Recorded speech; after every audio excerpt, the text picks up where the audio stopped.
Good morning. Welcome back, Doug Pagitt Radio on AM 950. It is 10:21. That's 21 minutes after the hour. We're joined in studio here by Luke Hillstead, and Luke is an artist, and I'm proud to say Luke is the finest artist I've ever personally known. Hi.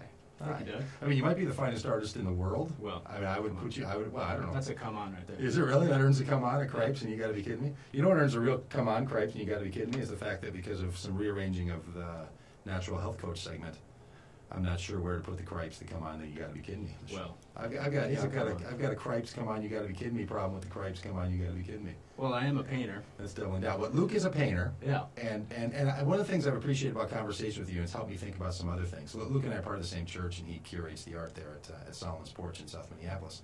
And Luke said, I don't know, maybe 2 years ago, you said something to me about it's really not accurate for someone to refer to themselves as an artist. Well, it's very broad. Yeah, it's very broad. It doesn't really say anything. You're not just an artist. You have a particular craft. Well, I mean, some people like to think of themselves as artists in the way that they do things artfully. But for me, my particular craft is painting. So I would refer to myself as a painter more often. As a painter. Yeah. And your painting is it's the finest painting. I mean, you are truly the finest painter I've ever known. Tell us a little bit about the kind of painting you do, how you do it, and what's going on with this with the show that's coming up on Saturday. Yeah. Well, so I'm a painter, I think, because I think visually. I like to express visually. Basically, I'm the type of guy who won't buy a book unless it has pictures. Yeah. Except for maybe yours, Doug. Thank you very much. Church and then today. Yeah. So So pictures are important to me. Images are important to me. So radio, it's kind of an exotic form for me. This word stuff. Yeah. And just audio with no visuals. With no visuals. Although I understand you have a pretty big online audience, Doug. There is a big online. In fact, you can watch the show, and maybe you know this already, DougPagittRadio.com. You can watch the live audio feed of the show if you'd like to see Luke himself sitting right here in studio. So for those of you out in the internet world, you can click along visually, which would be more my style. So actually, you can find that on LukeHillstead.com. These images. Yeah. You go to LukeHillstead.com. Yeah. So I might buy your book, even though it doesn't have tons of pictures, especially for my father. Else. Oh, yeah. You get a nice segue, huh? Yes. Father's Day. My father's a big reader, especially of those books without pictures. He's had thousands of those things. Really? So I've got a little story for you. Father's Day might be kind of sentimental. Yes. Yeah. Give us So I was Father's Day story. I drew a lot as a kid, and my dad was good about bringing me to the MIA, the Minneapolis Institute of Arts. One of these days, when I was about 13, we were making our way through towards the end of the trek, and we happened upon a painting by a guy named Honthorst, which depicted Peter denying Jesus. And it was a pretty dark painting, lit with just a small candle. And my dad stopped in front of that painting, looked at it for a while, talked about how special it was. And I think it wasn't the darkness so much as the little light in the painting that he thought was so special. And it's a very similar way of painting to two of my favorite painters, Caravaggio and Rembrandt. And as it turns out, later when I researched Honthorst, that he was a follower of Caravaggio. And lived in the same city at the same time as Rembrandt. So this Honthorst guy was kind of a link between these two painters, and my dad gave me this link. And when you say you had a favorite, how old were you at this time? You're 13. You're 13 years old. You already have a favorite painter, right? So that's a little unusual. I mean, well, I didn't have a favorite. My favorite painters came later. So I'm finding Caravaggio and Rembrandt later in life. I see. And realized that this link came from this guy named Honthorst back when I was 13 and my dad was taking me around. So there was some sensibility in that work that even at that time you connected with it. Yeah, well, and so I connected with it, and I don't know so much if my dad talking about it changed the way I saw the pictures, or if I would have come to that visualization inevitably, but it was a special time. Yeah. So I have a show coming up this Saturday. It's called Phantom Limb. It's kind of a dark show. Hopefully some light will come through. Yeah. So, as you may know, phantom limb is the sensation of someone who has lost a limb and can still feel that limb.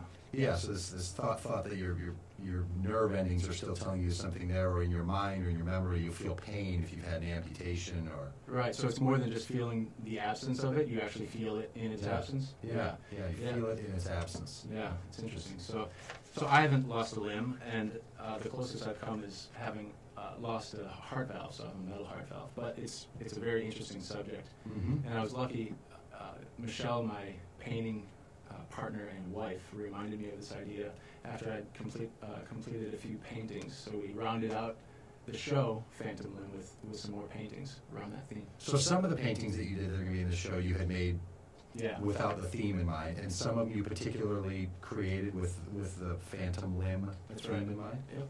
So one of the earliest paintings I made before I knew I was going to call the show this is called To Set His Torso Free, and it illustrates a song by my favorite songwriter named David Bazan. In the song, he remembers a story of a man whose leg was caught under an evergreen tree, and he decides, with an axe in hand and with no other hope, that he's going to chop his legs off above the knee. And as the lyrics go, to sacrifice his shins and feet to set his torso free. So it's kind of a gruesome but strangely beautiful way of talking about physicality and thinking about what's what. Yeah. And so you were inspired by that, but I don't know if I've seen this painting or not, but I'm guessing it's not a guy with his legs trapped. It is, it is. So the painting is called To Set His Torso Free. It's probably the most literal example of this theme of phantom limb. And you played out that imagery in your style of painting. Yep. So I referring to physicality, I've heard you talk about physicality in a way that I think is right on. Oh yeah. I like when people come on my show and quote me. Yeah, exactly. It's awesome.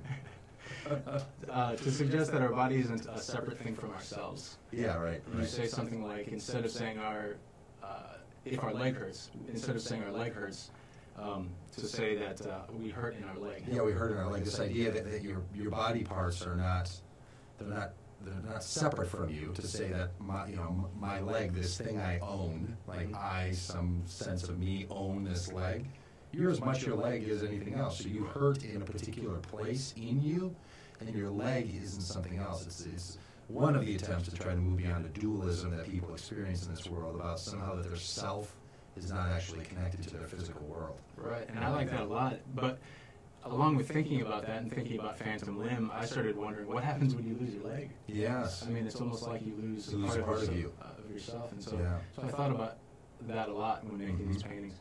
And I also thought, not just literally about the idea of phantom limb, but also metaphorically, wondering what happens when you lose people around you. So particularly in the show, I talk about the loss of people we love and lost during war and things like that, wondering if maybe a phantom limb can be extended to people, and maybe that's what ghosts and phantoms are when we experience them. Yeah. Things like that. So those ideas I play out in the paintings in the show.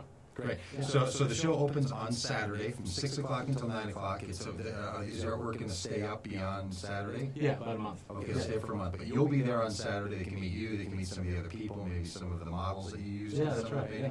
Meet those people over at the Vine.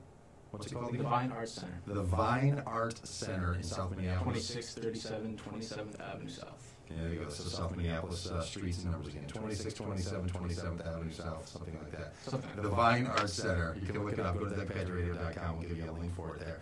We're going to be back here with the Mommy Revolution Father's Day edition on Doug Pagitt Radio, the voice of Minnesota.